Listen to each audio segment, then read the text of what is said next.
من الشيطان الرجيم. بسم الله الرحمن الرحيم. حاميم والكتاب المبين إنا جعلناه قرآنا عربيا لعلكم تعقلون وإنه في أم الكتاب لدينا لعلي حكيم أفنضرب عنكم الذكر صفحا أن كنتم قوما مسرفين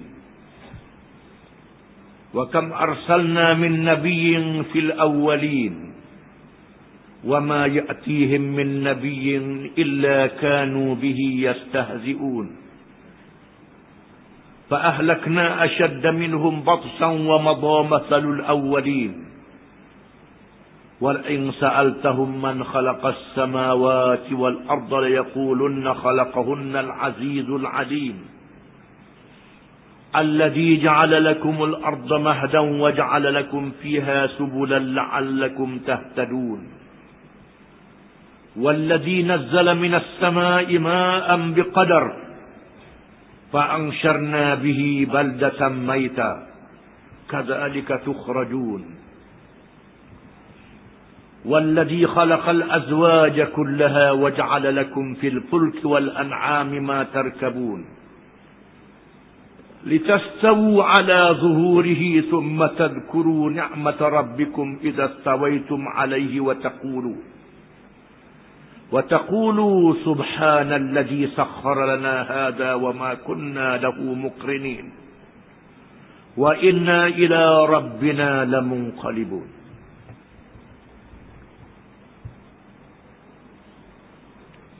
Maksudnya, dengan nama Allah yang amat pemurah lagi amat mengasihani. Hamim. Demi kitab Al-Quran yang menyatakan kebenaran. Sesungguhnya kami jadikan kitab itu sebagai Quran yang diturunkan dengan bahasa Arab.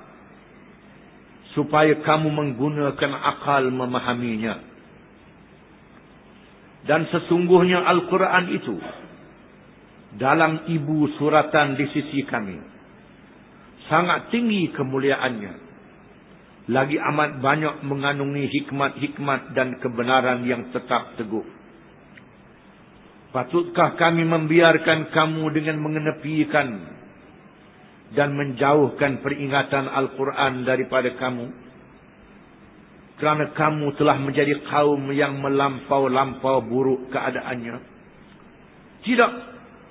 Kami tidak melakukan yang demikian. Bahkan kami tetap mengingatkan kamu. Sama ada kamu mahu menerimanya atau tidak. Dan ingatlah. Berapa banyak nabi-nabi yang kami telah utuskan kepada umat-umat yang terdahulu zamannya. Dan tidak ada seseorang nabi pun yang datang kepada mereka. Malaikat mereka mempersenda dan mengejek-ngejeknya. Lalu kami binasakan orang-orang yang lebih kekuatannya. Dan lebih kejam serangannya daripada mereka. Dan telah pun disebutkan berulang-ulang dalam Quran. Akan kisah-kisah dan misal perbandingan. Mengenai umat-umat yang terdahulu. Dan demi sesungguhnya, jika engkau wahai Muhammad sallallahu alaihi wasallam bertanya kepada mereka yang musyrik itu, siapakah yang menciptakan langit dan bumi? Sudah tentu mereka akan menjawab, yang menciptakannya ialah Allah yang Maha Kuasa, lagi amat mengetahui. Dialah Tuhan yang telah menjadikan bumi bagi kamu sebagai satu hamparan. Dan ia telah mengadakan bagi kamu padanya jalan-jalan yang lalu lalang. Supaya kamu dapat bertunjuk ke arah yang dituju. Dan dialah yang menurunkan air hujan dari langit. Menurut sukatan yang tertentu. Lalu kami hidupkan dengannya negeri yang kering tandus tanahnya. Sedemikian itulah pula kami akan keluarkan hidup semula dari kubur. Dan dialah yang menciptakan sekalian makhluk yang berbagai-bagai jenisnya. Dan ia mengadakan bagi kamu kapal-kapal dan binatang ternak yang kamu dapat mengenderainya di atasnya. Serta kamu bersyukur dengan mengucapkan, Maha suci Tuhan yang telah memudahkan kenderaan ini untuk kami. Sedang kami sebelum itu tidak terdaya menguasainya. Dan sesungguhnya kepada Tuhan kamilah kami akan kembali.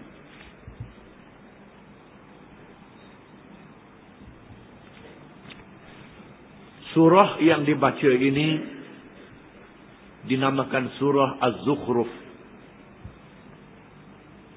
Surah ini termasuk di kalangan surah-surah Makkiyah. Surah yang diturunkan di Mekah ketika peringkat awal perjuangan Islam. Belum lagi ditegakkan masyarakat dan negara Islam. Kerana masyarakat dan negara Islam yang memerintah dengan Islam ditegakkan di Madinah. Peringkat Mekah ialah peringkat pembinaan. Maka menjadi kelaziman surah-surah yang diturunkan di Mekah ini menyatakan asas-asas akidah Islam dan dasar-dasar iman. Surah ini mengatakan perkara-perkara iman. Terutamanya beriman dengan wahdaniyah, keesaan Allah. Beriman dengan risalah kerasulan Nabi Muhammad sallallahu alaihi wasallam. Dan beriman dengan kebangkitan selepas mati, hidup selepas mati, dan adanya hari pembalasan ke syurga ataupun neraka. Surah ini menyatakan sabitnya wahyu yang diturunkan kepada Nabi Muhammad sallallahu alaihi wasallam dan benarnya Al-Quran diturunkan dengan bahasa yang fasih, bahasa yang terang dan nyata, dan menjadi mukjizat yang nyata kepada Nabi sallallahu alaihi wasallam. Surah ini menyatakan dalil-dalil kekuasaan Allah, keesaan Allah melalui kejadian alam. Alam bumi, alam langit, bukit bukau, gunung ganang, lembah dan padang, lautan-lautan, sungai-sungai, air hujan yang mencurah dari langit, kapal yang berlayar di laut, binatang-binatang ternakan dan sebagainya. Di antara binatang itu Allah Ta'ala jadikan boleh manusia memandunya, bukan saja untuk makan daging. Ada di antara binatang yang besar itu manusia menunggangnya. Dijadikan tunggangan untuk pergi ke mana-mana. Ini termasuk dalil-dalil kekuasaan Allah Subhanahu wa Ta'ala yang akan diterangkan supaya manusia berfikir dan beriman kepada Allah. Seterusnya surah ini mendedahkan kharafat, kesesatan masyarakat jahiliah. Bukan sahaja mereka bodoh dalam menyekutukan Allah Subhanahu wa Ta'ala dengan sesuatu yang lain. Mereka juga bodoh meletakkan perkara yang tidak patut bagi Allah Ta'ala. Di antaranya ialah mereka orang-orang jahiliah itu bencikan anak perempuan. Bahkan di antara adab mereka, kalau boleh anak perempuan, mereka kambuh hidup-hidup. Dalam masa yang sama, mereka mengatakan Allah mempunyai anak-anak perempuan. Dan mereka mengatakan malaikat adalah anak-anak perempuan Allah. Ini bodohnya mereka. Padahal mereka menyembah Allah, mempersucikan Allah, memuji Allah Ta'ala. Memuji Allah Ta'ala. Mereka meletakkan perkara yang mereka benci kepada Allah Ta'ala. Di antaranya mereka bencikan anak perempuan. Kalau boleh anak perempuan dikambuh hidup-hidup, tiba-tiba mereka mengatakan Allah ada anak perempuan. Dan mereka katakan malaikat itu anak perempuan Allah Ta'ala. Itu penyelewengan dan sesatnya mereka. Akan diterangkan Allah itu Maha Esa. Allah tidak ada anak, tidak diperanakkan. Lam yalid wa lam yulad. Walam yakul lahu kufuwan ahad. Tidak ada yang seperti Allah sesuatu pun.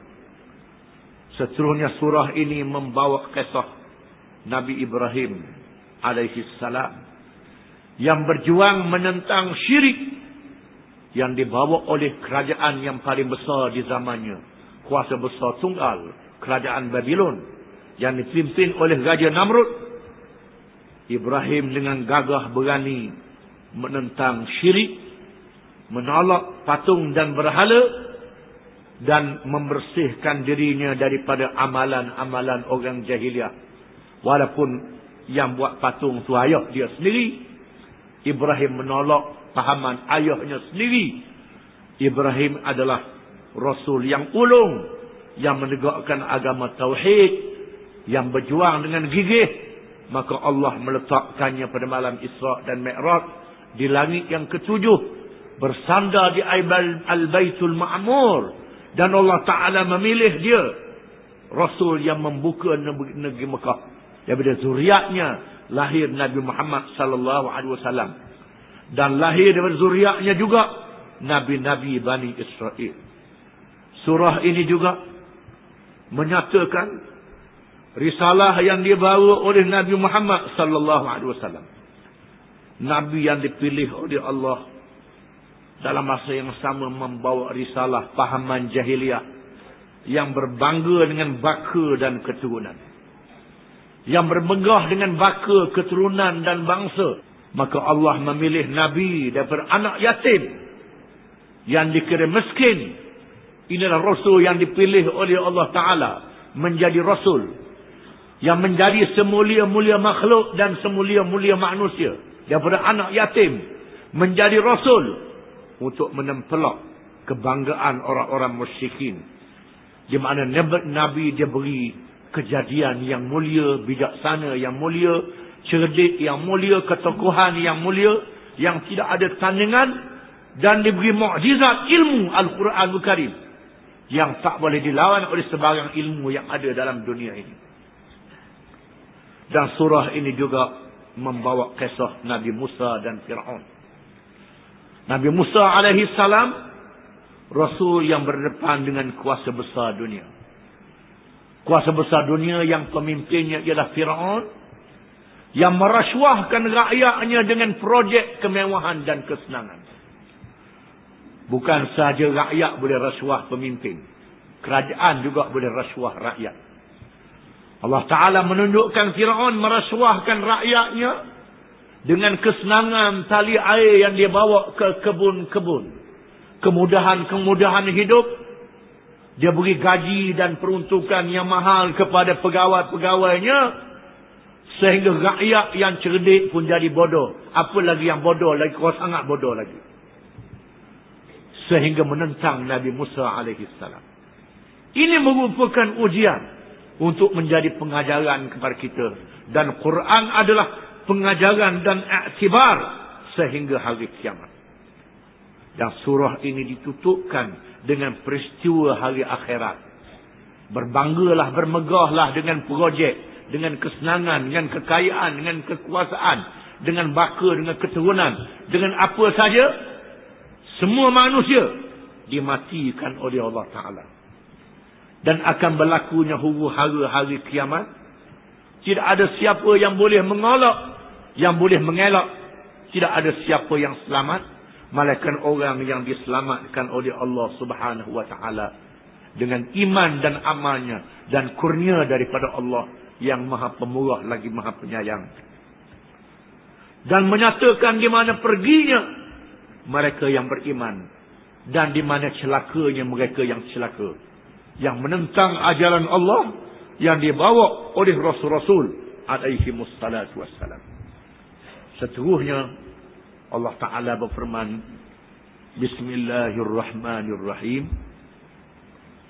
Dengan nama Allah yang Maha Pemurah lagi Maha Penyayang. Hamim wal kitabil mubin. Inna ja'alnahu Qur'anan Arabiyyan la'allakum ta'qilun. Hamim. Huruf ha dan huruf mim. Di mana huruf-huruf Quran ini mengandungi makna yang tertentu. Antara makna yang tersirat diketahui oleh Allah Ta'ala. Sebahagian makna ditafsirkan oleh para ulama. Yang maha mengetahui Allah Ta'ala saja. Hamim. Ada ulama yang mengatakan Hamim ini termasuk dalam sumpah. Allah Ta'ala bersumpah dengan huruf Ha dan huruf Mim. Wal kitabil mubin. Demi kitab yang nyata, yang terang. Dan bersumpah dengan Al-Quran. Hamim wal kitabil mubin. Inna ja'alnahu Qur'anan Arabiyyan la'allakum ta'qilun. Sesungguhnya kami jadikan kitab ini, Al-Quran ini, kitab yang dibaca dalam bahasa Arab.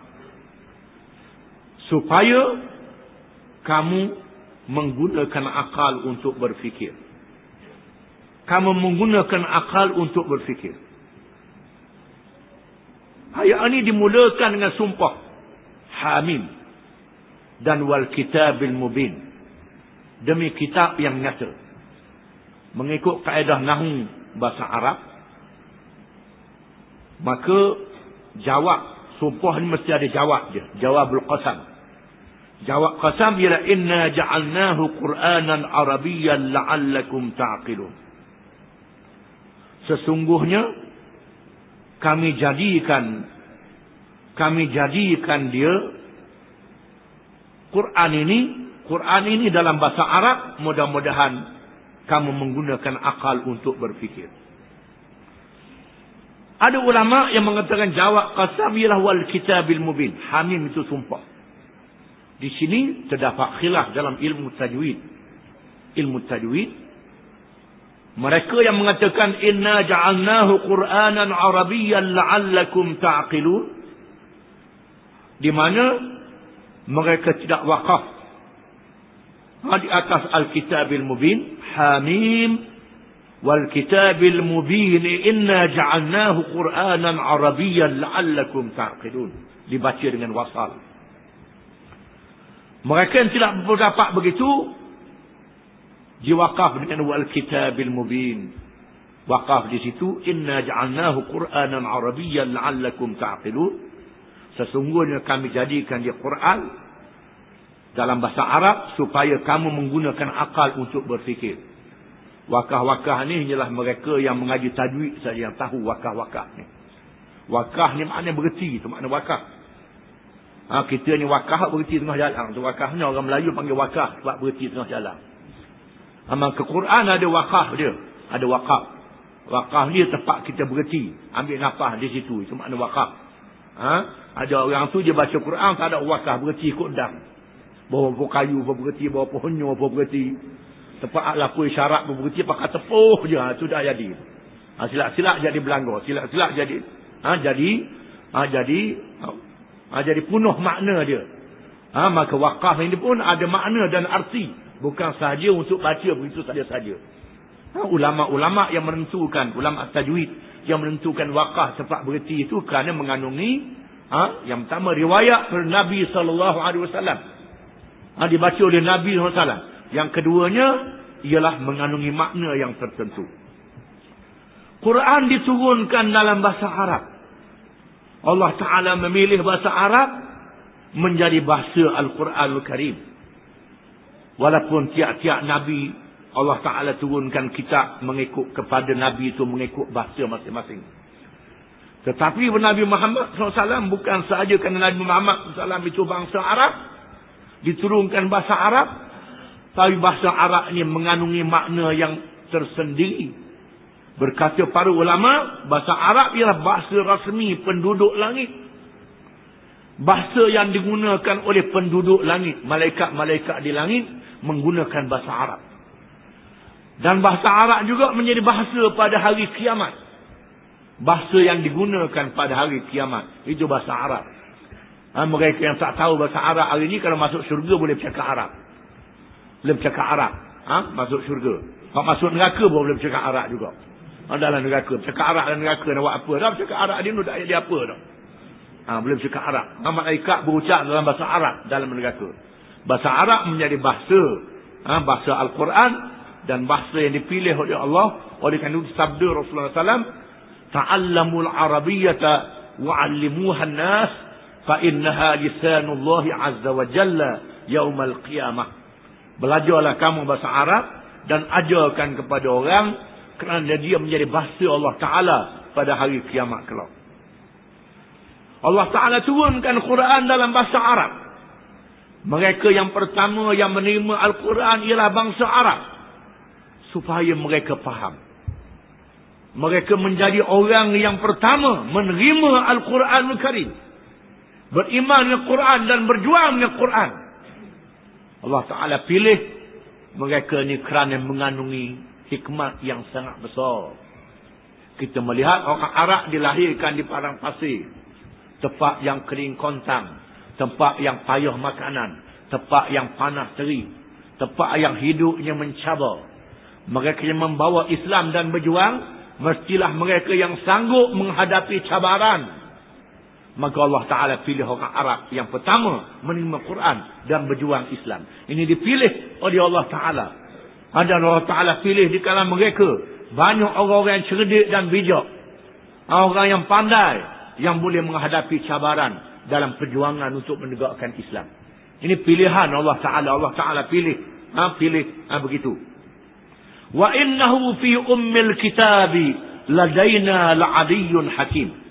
Dan sesungguhnya ia yakni Al-Quran ini fi ummil kitab. Diletakkan di ibu kitab, iaitulah Al-Lauhil Mahfuz. Lauh Mahfuz ia tempat suratan segala perkara yang berada dalam ilmu Allah yang tidak terhingga. Yang sangat tinggi, yang sangat mulia. Allah Ta'ala letakkan Quran itu di Lauh Mahfuz. Bukan main-main. Ladaina la'aliyyun hakim. Di sisi kami Quran ini. Di sisi Allah Ta'ala.